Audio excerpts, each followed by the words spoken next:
with the blurbs that I have in the back, I tried to make them very exciting. I had almost 30 or 40 different blurbs from different people from all different aspects of the film industry.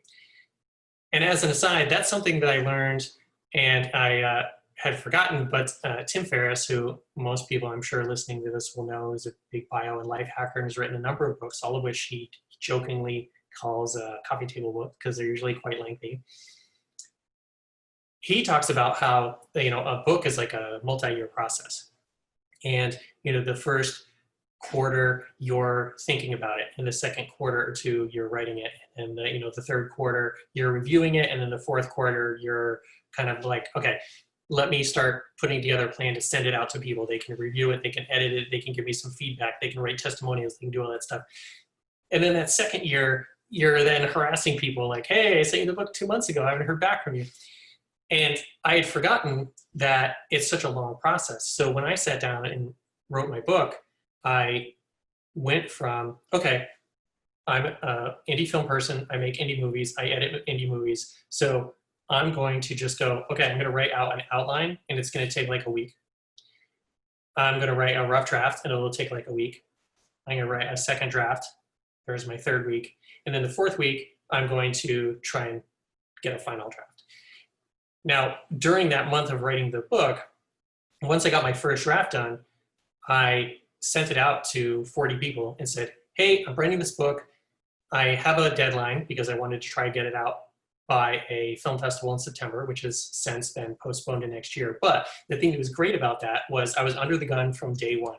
And it forced me to say, okay, if I want this book to be in print at the film festival in September, and it's June, then I need to get the book done, in a month or so. And at first that was crazy, but it forced me to get up and say, okay, my job this month, and we're in a COVID world and some people are stuck at home, so you might be able to take advantage of this, whereas in a normal kind of part of the year, if you have a full-time job or a day job or something, you can only really write or make a movie or do your play or create your course or whatever it might be in the evening or on the weekends. And a lot of time that cuts into your normal lifetime. So it's hard to really juggle these big projects. But for me, I was able to take a month and say, okay, I'm going to take a week in outlining and take a week and write the first draft, and then immediately send it out to 40 people as a PDF and say, this is my rough. It's not edited, but if you could read this over and just give me a blurb or a testimonial that I can put on the cover, I can use in social media, then I knew that even if it took a month for those people to get back to me, I would still have those back before my September deadline. Well, the other thing that was really great that came out of that is I had a couple of people say, hey, I started reading your book. Do you need someone to edit it or give you like notes or make corrections? And I said, yes. So I ended up having 3 people do that, which again corresponds with one of the notes in the book, which is if you're going to write a screenplay or a script, don't give it to 20 people because you're going to get so much feedback that's conflicting that you're not going to know who to listen to. Instead, you pick 3 to 5 people that you know and trust, and they know what they're talking about. 5 is really good because if 1 or 2 people flake or they don't get it back to you in time, then you still get 3 really good opinions. It's really easy to go into some long, detailed conversations with only 3 people, even if they're all separate. If you are trying to do that with 10 or 20 people, as I said, it gets murky. So I was getting blurbs and testimonials for the book, and I happened upon getting 3 people who were willing to edit the book for me, or at least read the whole thing. And that was super valuable. So by the time I got to the end of the month and I had kind of my final, or I was taking my second draft and turning it into a final, I was able to get their feedback and their notes and their edits and incorporate that into the draft. And at that point, I was like Michael Keaton and Mr. Mom, like my brain was oatmeal.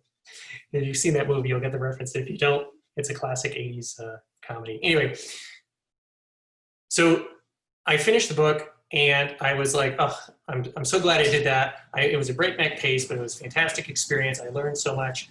The program I created with Ben, you're the expert, write the damn book. Like it actually works. It's fantastic. So I can't wait to help other people do that.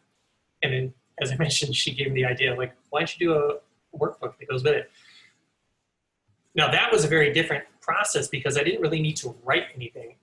What I had to do was go through all my production paperwork and figure out how do I switch the formats and put them from, I mean, some of them were actual pieces of paper, and I would scan them and put them in, I had to use different programs and get them so that they're in the right format, the right size and everything, and get them into the book.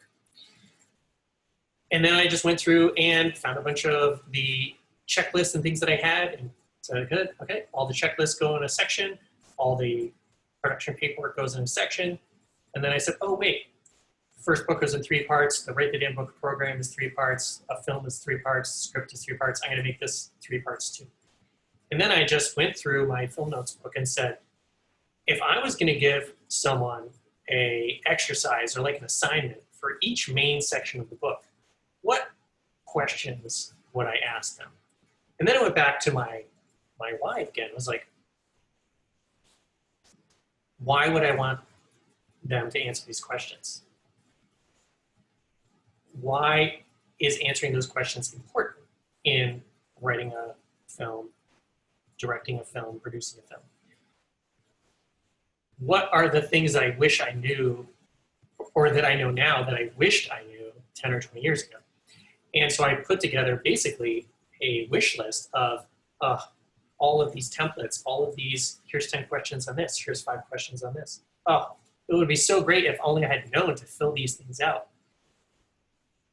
And so the second book, the workbook, followed almost identically the same workflow. I basically did an outline in a week, wrote out a rough draft in a week. I contacted the same 3 people that did the film notes book and said, hey, I've got a workbook now too. Do you mind giving this a look over? And they did, and I was able to then write up final. And by the end of the second month, July, I had 2 books then.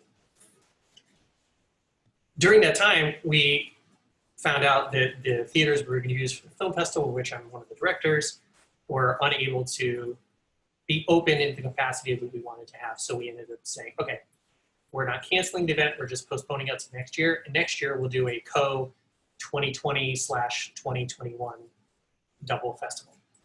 So all of a sudden I didn't have the pressure of getting the book out like screamingly fast. So I was able to have someone make the ISBNs, I was able to have someone make the covers, I was able to get a layout, I put everything in myself. It enabled me to have like a week off from writing or editing. And then I was able to come in fresh and say, okay, I'm gonna lay everything out. And then when I lay it out, it forces me to address the format and the spelling errors and all of the notes and see the book kind of fresh because it's in a different format. So the key takeaways I would say are, and again, regardless of, you're not necessarily gonna be writing a script or making a movie, but maybe you wanna write a book, maybe you have a course that you wanna create, maybe you wanna start a company. Getting organized, giving yourself a due date, and following a schedule is going to be helpful in every one of those endeavors. If you're making a company or you want to start a business, you need some kind of a business plan. You need some kind of product list. You're going to need some kind of a budget. So there's still going to be paperwork. It's not going to be production paperwork, obviously, but learning what paperwork you need and how to fill it out is going to be really helpful. I know I talked about a couple different things tonight, one of which is our Write the Damn Book program, which I'm really excited to launch later this year. One was about my 2 books that are coming out the end of this month. And the third thing was kind of utilizing projects to not only have them be larger than the sum of their own parts, but also to help position you in a certain way. So I hope that kind of weaving in and out of those different parts were helpful. And I would just like to thank everyone for listening as I kind of loosely walked and meandered kind of back and forth between those different parts. But to me, they're so interwoven that I think that you'll find that there's some good gems in there, even if it wasn't as structured as if I had like a slideshow or something like that.